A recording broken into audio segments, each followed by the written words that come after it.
किसी कंपनी में इन्वेस्ट करने से पहले उस कंपनी की वैल्यूएशन देखें या फिर उस कंपनी की प्रॉफिटेबिलिटी, दोनों देखिए। किसी भी कंपनी में इन्वेस्ट करने से पहले उस कंपनी की बैलेंस शीट और ऑडिटेड फाइनेंशियल्स की डेफिनेटली रिसर्च करिए। आपकी रिसर्च का पार्ट होना चाहिए कंपनी की वैल्यूएशन, जो कि सीधा सीधा बताता है कि स्टॉक प्राइस कितना महंगा या सस्ता है। ये आप डिटरमिन कर सकते हैं प्राइस टू अर्निंग्स और प्राइस टू बुक रेशियो से।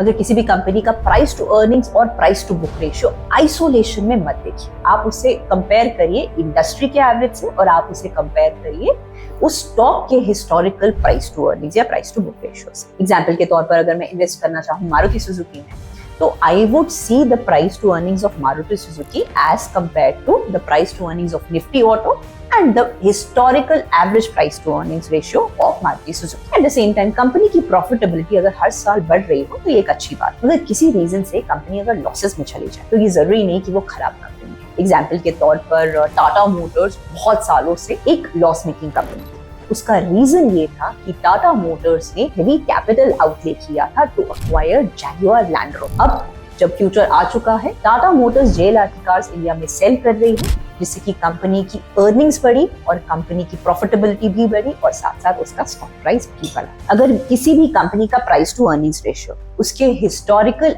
एवरेज PE से या फिर उसके इंडस्ट्री के PE से कम है, then it could be a good time to buy that share.